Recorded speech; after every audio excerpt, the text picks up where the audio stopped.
The end of the sermon, I'm going to ask you a question today. Who or what is your Jezebel? Because it doesn't matter if fire falls from heaven if you're hiding from Jezebel in the wilderness.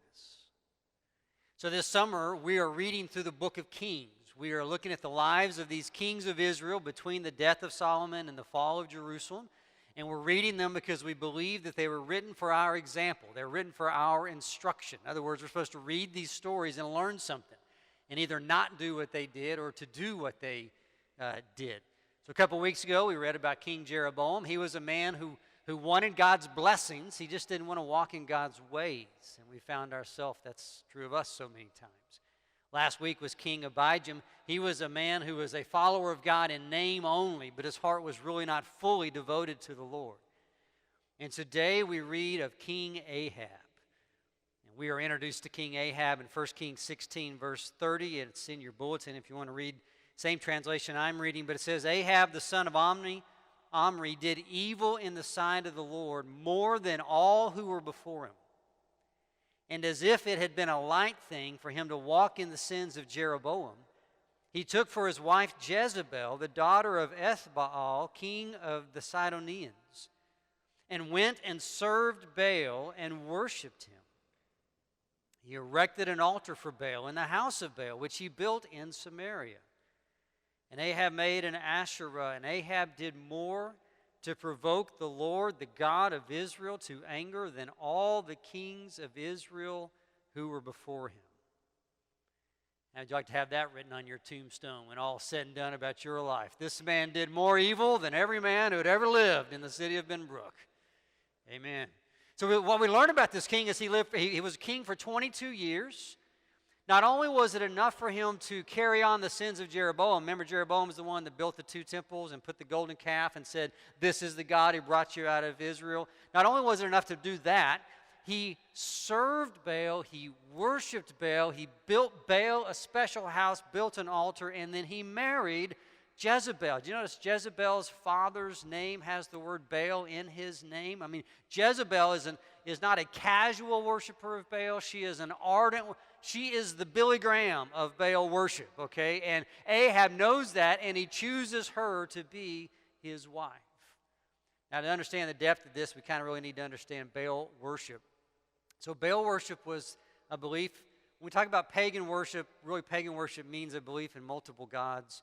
So in the pagan worship of Baal, Baal is the storm god. Baal is the god that brings the rain. But every year, Baal was subdued by Mot. It's the god of death. And so when Baal was subdued, that's when the rains would stop. And so drought would come upon the land would get dry, everything would begin to die. And then Anot, another god, would defeat Mot, and then Baal would be liberated, and he would come back to life, and that's when the rains would come, and everything would spring back to life, and that which was dead became back to life again. And so as part of Baal worship, this is why this was a fertility cult. And so we talked about how cult prostitution was a part of what happened at the Baal temples, because you're trying to encourage Baal to come back to life and bring fertility back upon the land. This was the Baal worship, and Ahab was an ardent Baal worshiper. Very strong statement to make. He served Baal and worshipped Baal. Strong statement to make. Now, there's 7 chapters in 1 Kings that cover Ahab's life. The big story out of Ahab's life is this battle that he has with the kings of Syria, the nation to the north of Israel. There's 3 battles recorded in this 7-chapter section. He wins 2 of them, and he's killed in the 3rd one. And that's really kind of the big story that's going on. But in these 7 chapters, there's some very interesting micro stories or little stories. For instance, there's a story of Obadiah. Obadiah is a righteous God follower who is in the palace of Ahab, and he is hiding 100 prophets of God in caves and feeding them. So we see this little example of a righteous man of God in Ahab's house. And then there's the story, of course, of Naboth. And Naboth has this little vineyard next to the palace, and the king wants Naboth's vineyard, but Naboth wouldn't sell. So Jezebel has him falsely accused of a crime, and then he's murdered, and Ahab takes his property. So we got these interesting little micro stories in the 7 chapters, but beyond the shadow of a doubt, the entire story of Ahab is told with the intersection between Ahab and the great prophet Elijah. I mean, Elijah is one of these great figures in the Old Testament. I mean, he's like Moses and David and Daniel and Elijah. And Elijah intersects with the story of King Ahab. And what we find out in this story is it doesn't matter if fire falls from heaven, if you're hiding from Jezebel in the wilderness. Who or what is your Jezebel? So in chapter 17, Elijah just burst on the scene. And in chapter 17, Elijah is going to ask a question to the people. And the question is this: how long will you limp between two different opinions? If Baal is God, then worship him. If the God of Israel is God, then worship him. But how long are you going to go back and forth? How long will you limp between two opinions? Now let me ask you, two opinions about what? You say simply, well, who's the real God? But as you watch the story of Ahab and Elijah unfold, here's the real question that's going to be asked over and over in this story. Who or what has the power to make dead things come to life? And who or what has the power to bring something out of nothing? Who or what has the power to make dead things come alive? And who or what has the power to call into existence that which does not exist? So there's two opinions about this. One answer is Baal. And Ahab's all in for the Baal answer. So Baal is the storm god. Baal is the god that causes the rain. And so the dead ground comes back to life because Baal is the one that brings the rain. And so who is it that makes dead things alive? It's Baal. That's one opinion. The other opinion is the God of Israel. I mean, after all, this is the God who created everything out of nothing. This is the God who spoke and light came into existence. This is the God who knitted you together in your mother's womb and gave you the gift of life. This is the God who creates something out of nothing. And Elijah's all in for Yahweh is his answer. But that question, who is it or what is it that makes dead things come to life? Who is it or what is it that calls into existence that which does not exist? That's not just a 2,800-year-old question, is it? Don't you and I ask that question all the time? Who or what can make a dead marriage come back to life? You never ask that question. Who or what can make something out of a nothing career? You ever ask that question? Who or what can make something out of a dead bank account? How many of y'all asked that over the weekend? Who or what can take a life that is wrecked by divorce and is nothing but a trail of tears and broken lives and broken dreams and make something out of the nothingness of that life? Who can take a person who is dead in their sins and bring them back to life? Who can rescue a person from the nothingness of depression or grief or sadness and make them alive? It's a real question, isn't it? Who or what makes dead things come alive? Who or what makes something out of nothing? And there are two opinions about this. I love this verse from Romans chapter 4. I put it in your bulletin. Abraham believed that God was one who gives life to the dead and calls into existence the things that do not exist. Ahab was all in for Baal. Baal's the one who does this. Elijah was all in for Yahweh. Yahweh's the one who does this. But God takes both of these guys on a journey. And it's really interesting, the journey that God takes them on. Because remember, it doesn't matter if fire falls from heaven if you're hiding from Jezebel in the wilderness. Who or what is your Jezebel? So in our modern world, none of us are advocating for Baal, right? None of you are all in for Baal. So what are the two opinions that we live with? It's either that God has the power to do this, or perhaps maybe you're just trusting in yourself. It's the great American dream. Pull yourself up by your own bootstraps. Make something of your life. Maybe it's me that's got to do this. Or maybe you're trusting in someone else. If you can just get connected to the right person, or if you can just get the right degree from the right college, or if you can just get the right internship somewhere, or the right connections with the right person, then that'll make something out of nothing. Or perhaps you just got to the point in your life where you just think there is no answer to this question. There is no one or nothing that brings life to the dead. There is no one or nothing that makes something out of nothing. It's just hopelessness. So there's still some different opinions about the questions, but the questions are still on the table. So look how God takes Elijah on a journey. So Elijah burst on the scene in chapter 17, and he says in verse 1, "As the Lord, the God of Israel, lives, before whom I stand, there shall be neither dew nor rain these years except by my word." We're not specifically told that the word of the Lord came to Elijah, but I think we can assume that. And so he speaks the word of the Lord. It's not going to rain. Now notice the challenge here. Elijah is basically saying to the people, you believe in Baal, you believe in the storm god, you think he's the one that causes the rain, but I'm here to tell you it is the God of Israel who is in control of the rain. It's the God of Israel who has made everything, and so that you will know that it is not going to rain and it's not going to dew, and I'm not talking about for a day or for weeks or for months or even for one growing season. I'm talking about years. You hear the challenge. Who or what really makes dead things come to life? Who or what really brings something out of nothing? And then God takes Elijah on a mission, on a journey. Look what happens here. So he tells Elijah, you need to go into hiding. So Elijah goes hiding by this little brook, and he's drinking the water by the brook, and God commands the ravens to feed Elijah. Every morning, every night, brings Elijah bread and meat. Kind of the first Uber Eats there, kind of there by the river. But they'll miss it. Who brings something out of nothing?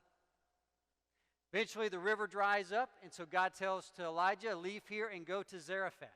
Zarephath, well, what you need to know about that is it's outside of Israel. It's not in Israel. Matter of fact, it is in the land that worships Baal. And he meets this widow, and he says to the widow, hey, can you make me something to eat? And the widow says, I would love to. I've got the gift of hospitality. I love having people in my house. But I've got just enough flour and just enough oil to make one little small piece of bread. My son and I are going to eat it, and that's going to be it. We are going to die of starvation. That's our last meal. And the prophet says to this widow, that we can only assume is a Baal worshiper. I mean, she's in the heart of Baal worship. He says to this widow, do not fear. Go and do as you've said, but first make me a little cake of it and bring it to me, and then afterwards go make something for yourself and your son. For thus says the Lord, the God of Israel, the jar of flour shall not be spent, the jug of oil shall not be empty until the day the Lord sends rain upon the earth. Do you hear what Elijah is asking the widow to believe? That the God of Israel is able to make something out of nothing. And I know your flour jar is empty and your oil jar is empty, but the God of Israel can make something out of nothing, and it's going to be the God of Israel who makes it to rain. God is the God who makes something out of nothing. Then the drought progresses. The widow's son dies. And so Elijah takes the body of this boy up into the upper room and prays over it. Now, I tell you, there are so many parallels between here and Jesus. In Luke chapter 7, there's the widow of Nain and the funeral procession, and Jesus stops the funeral procession and brings the boy back to life in the middle of the funeral procession. I mean, how rude is that, right? But so that makes you think of Jesus. Elijah's in the upper room praying 3 times, dead coming back to life. I mean, you just can't see that story without thinking about Jesus. But that's a different sermon. So just focus on the fact that he brings the dead boy into the upper room, stretches out 3 times on the boy, lays on the body, and he prays to God. And this is what he prays: O Lord my God, let this child's life come into him again. Now, why would you pray that? Unless you believed that the God of Israel was the God who can make dead things come to life. Look at the journey. What is God training Elijah to believe? Yahweh is the one who calls into existence that which does not exist, and God is the one who makes dead things come to life. And so now after this journey, training camp is over. It's time for regular season to start, because remember, it doesn't matter if fire falls from heaven if you're hiding from Jezebel in the wilderness. Who or what is your Jezebel? So we get to chapter 18, and Elijah challenges Ahab and the prophets of Baal to this contest on Mount Carmel. Mount Carmel, archaeologists tell us, is a prominent location in Baal worship, so this is kind of Baal's home territory. And Elijah challenges the prophets to this challenge. This is one of the great Bible stories. You've heard this in VBS and Sunday school. I mentioned flannel graphs. First service knew what that was. Y'all have no idea. But anyway, these are the Sunday school stories. How many of y'all know what flannel graphs are? Thank you, Eugenie. I see the hand over there. So this old story, we all know the story. There's 2 altars there set up, and put the altar and put a bull on each one, but no fire. And then the prophets of Baal are going to call on their God, and Elijah says, I'll call on Yahweh, and the one who answers by fire will prove that he is the one true God. This should have been easy for Baal. I mean, fire falling from heaven? What do we call fire that comes from heaven? We call it lightning. It's the storm god. I mean, this is what Baal does for a living, right? I mean, the Baal prophets must have thought, this is easy. This was no problem. And so they begin to pray, and they begin to dance. Read chapter 18. Elijah starts making fun of them. You know, pray louder. He may be in the restroom. Maybe he went to the Rangers game. You know, maybe he just starts making fun of them all day long. Nothing happens, nothing happens, nothing happens. And then Elijah says, enough. And it says he has to rebuild the altar, because probably through all of this, the prophets of Baal were tearing down the Yahweh's altar just as to make fun of Yahweh. And so it says Elijah begins to take 12 stones and he rebuilds the altar. You can almost hear him calling out the names of the tribes of Israel, right? Simeon, Judah, Dan, just naming the tribes as he rebuilds. And then he prays just this very simple prayer in chapter 18.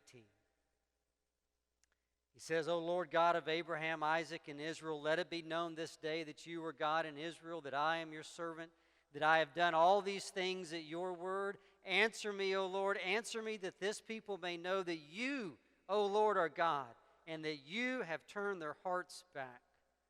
Then the fire of the Lord fell and consumed the burnt offering and the wood and the stones and the dust, and licked up the water that was in the trench. And when all the people saw it, they fell on their face and said, the Lord, he is God. The Lord, he is God. What a dramatic moment. But as we've been saying, it really doesn't matter if fire falls from heaven if you're hiding from Jezebel in the wilderness. So what happens right after this? God continues this very personal journey for Elijah. Right after this, Elijah announces to Ahab, it's going to rain. You better get back to the palace as quick as you can, because it's going to be a gully washer and you're in a chariot and there's no paved roads, and so you better get home quick. And then Elijah runs in front of him and makes it to the palace before the king does in his chariot. And he gets back there, and Jezebel is ticked off. Jezebel says, Elijah, within 24 hours you're a dead man. And so Elijah, the great man of God, Elijah, the man of God who just called down fire from heaven, Elijah, the man of God who by his prayers have withheld rain for 3 years, Elijah, the man of God who raised the dead of the widow's son, Elijah, the man of God, runs, scared. Matter of fact, if you look at the place names of where he runs, you find out, look at a map, he ends up running about 300 miles into the wilderness, as far away from Jezebel as he can get. We find that Elijah is spiritually depressed. Why do you think he was spiritually depressed? I mean, think about it. The greatest moment of his life, the greatest achievement of his life. He called fire from heaven and challenged the prophets of Baal, and then you get back to the capital city and nothing's changed. Jezebel's still in charge. Still got a price out for your head. He still feels like he is the last faithful prophet, person, a follower of Yahweh that there is. The spiritual revival he had hoped for, it just didn't materialize. Maybe he thought when he got back to the capital it was going to be a ticker tape parade and everyone was going to sing praises to him when he walked in. And that didn't happen at all. So this great man of God is spiritually depressed and he runs. But God is still taking Elijah on a journey. Look what happens. So he runs out in the wilderness. He travels in the wilderness. He's so exhausted. He's so depressed. He sits down by a tree and he says, Lord, just take my life. My life's not even worth living anymore. Just kill me. And he goes to sleep. And then it says, an angel of the Lord wakes him up, and there beside him is a hot stone with bread on it and water. Who creates something out of nothing? He wakes up, he eats, he drinks, he goes back to sleep. An angel of the Lord wakes him up a second time, and there is a hot stone and bread, and there is water. And the angel says to Elijah, the journey is too difficult for you, so eat and drink. And he eats and drinks that food, and he journeys 40 days and 40 nights all the way to Mount Horeb. What are the two questions? Who brings something out of nothing? And who can take a dead or at least wants to be dead prophet and give him enough life and strength to travel 40 miles to the mountain of God? These questions. He gets to Mount Horeb, and this is another sermon over here as well, all the parallels between what happens here and what happened to Moses. This is the mountain of God. This is where Moses got the 10 Commandments. This is where God hid Moses in the cleft of the rock and passed by him, and he saw the backside of his glory. I mean, so many parallels here, but that's sermon number 3 we'll get to later. What I want you to see on this is he gets Elijah there, and then he says to Elijah, Elijah, what are you doing here? And Elijah says in chapter 19, verse 9, verse 10, he says, I've been very jealous for the Lord, the God of hosts. The people of Israel have forsaken your covenant. They've thrown down your altars. They've killed your prophets with the sword. And I, even I only am left, and they seek my life to take it away. Like most of our depressive thoughts, it's about half truth and half lies in there, right? He's not the only one left. There's 100 prophets being hid by Obadiah. We're going to find out there's 7,000 in Jerusalem who've not bowed their knees to Baal a little bit later. The people of Israel are not out to kill him. It's just Jezebel. And the people of Israel have not been killing the prophets. Most recently, it's the people of Israel who killed the prophets of Baal. So in his depression here is not exactly 2020, but he feels all of this. And so what does God do? God puts him and says, stand on the mountain of the Lord, and it says the Lord passed by. And behold, the Lord passed by, in verse 11, a great and strong wind tore the mountains and broke in pieces the rocks before the Lord. The Lord was not in the wind. After the wind was an earthquake, but the Lord was not in the earthquake. After the earthquake was a fire, but the Lord was not in the fire. And after the fire, the sound of a low whisper. And when Elijah heard it, he wrapped his face in his cloak, and he went out and stood at the entrance of the cave. Now, there's so much that we can say about that, but I just want you to have this thought. We see over and over in the Elijah story, it just simply says, the word of the Lord came to Elijah. The word of the Lord came to Elijah. What do you think that was like when the word of the Lord came to Elijah? Might have been a still, small whisper.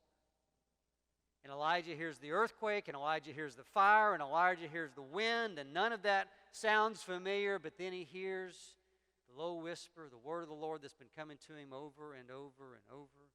So he puts his cloak on his head, and he comes out of the cave because he knows God is there. And God says to him, what are you doing here, Elijah? And notice he says the exact same thing. It's as if he learned nothing through all of this experience. So what does God do with this prophet who is so spiritually depressed, and he's frozen in his fear of Jezebel, and he doesn't seem to have learned anything? What does God do with him? It says in verse 15, the Lord said to him, go, return on your way to the wilderness of Damascus, and when you arrive, you shall anoint Hazael to be king over Syria, and Jehu you shall anoint to be king over Israel, and Elisha you shall anoint to be prophet in your place. He gives him his next assignment. But don't miss what's in the assignment. He says to the prophet, look, what I want you to do is to go anoint the next king of Syria. Syria has a king. His name is, the Syrian king is in battle over the next 3 chapters between the king of Israel. This is who Ahab's fighting about. There is a sitting king of Syria. But God is saying to Elijah, I want you to anoint the next king, because I am the God that calls into existence that which does not exist. I want you to go anoint the next king of Israel. There's a king of Israel. His name's Ahab. The next chapters are all about what Ahab does in his battles. God says, I want you to anoint the next king, because I am the God who calls into existence the things that do not exist. And I want you to anoint the next prophet. Well, there is a prophet, Elijah. I just called down fire from heaven.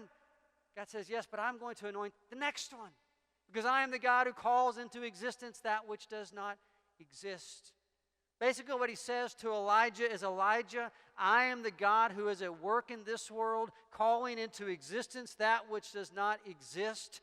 Do you believe that or not? Because it doesn't matter if you call fire down from heaven if you're going to stay in the wilderness hiding from Jezebel. What I find fascinating about this story is that Elijah was confronting the people of Israel with the very truth that he was having a hard time embracing himself. He stands before the people and says, "How long will you waver between two opinions?" He calls the widow in Zarephath, "If you will believe, your empty flour jar and your empty oil jar will be full, and God will send the rain. If you believe, this boy will come back to life." He is advocating for that, but then he had to take his own beliefs and live them in light of his own Jezebel. And suddenly it was no longer theoretical and theological. It was very personal. So who was Elijah's Jezebel? I mean, he did have a literal Jezebel, right? I mean, there was a very powerful and mean and evil and wicked queen that was out to kill him. But you know, it might have also been just the fear that he's never going to be able to lead these people to faithfully worship Yahweh. Or maybe it's the fear that he alone was the last follower of Yahweh in the land, which means he had failed to make disciples. He had not been able to convince one person to continue to follow Yahweh after him. Or maybe it was just this overwhelming sense that he was a failure. After all, the greatest thing he had ever accomplished in his life meant nothing. Or maybe it was just the guilt. What kind of prophet calls down fire from heaven and then goes running off in the wilderness like a scaredy cat? What kind of prophet am I? And all Elijah looked around and saw him was deadness and nothingness. And so God asks him the question, "Elijah, how long are you going to waver between two opinions? Am I the God that can call into existence that which does not exist? Am I the God that makes dead things come alive or not? And if you believe me to be, go anoint the next king of Syria. Go anoint the next king of Israel. Go anoint the next prophet." Because it doesn't matter if fire falls from heaven if you're going to stay in the wilderness hiding from your Jezebel. So, back to the question. Who or what is your Jezebel? Who or what is it that is the greatest obstacle to believing that God will call into existence that which does not exist, or that God is a God who makes dead things come alive? Who or what is making you think that this great biblical truth that you believe and that you teach to others, that God is a God who makes dead things come alive and God is a God who calls into existence that which does not exist, what is it in your life that says, "Yeah, but that can't be true in my life in this situation because this situation is bigger than God"? Who is your Jezebel? Is your Jezebel that dead relationship with a rebellious child who seems beyond God's reach? Is your Jezebel that hidden addiction to pornography that continues to reek of death? And you wonder if you'll ever gain victory? Is your Jezebel the guilt of a ruined life and missed opportunities and broken dreams, and now you're wondering, can God actually do something with this mess? Is your Jezebel a grief that is too deep to bear anymore? Is your Jezebel a vision of ministry, of what you feel like God's calls you to do, but you don't see any way that can become a reality in your life? Who or what is your Jezebel? On Mount Carmel, God dramatically and powerfully called the evil King Ahab to believe in God, that God was the God who can call into existence that which does not exist and to make life come from the dead. And on Mount Horeb, God very gently but very powerfully called the prophet Elijah back to the very same truth. Do you believe that I am a God who can call into existence that which does not exist? And today, God is just as gently and just as powerfully calling each one of us to believe the same thing. To hear God say, "I'm a God who makes dead things come alive, and I am a God who calls into existence that which does not exist." Do you believe that or not? Sadly, you know the story. King Ahab decided to stay in the palace with Jezebel. Elijah decided to leave the wilderness and to believe the Lord and to bring something out of nothing, and went out and anointed Elisha. What about you? Because it doesn't matter if fire falls from heaven if you're going to hide from Jezebel in the wilderness. Who or what is your Jezebel? Would you pray with me?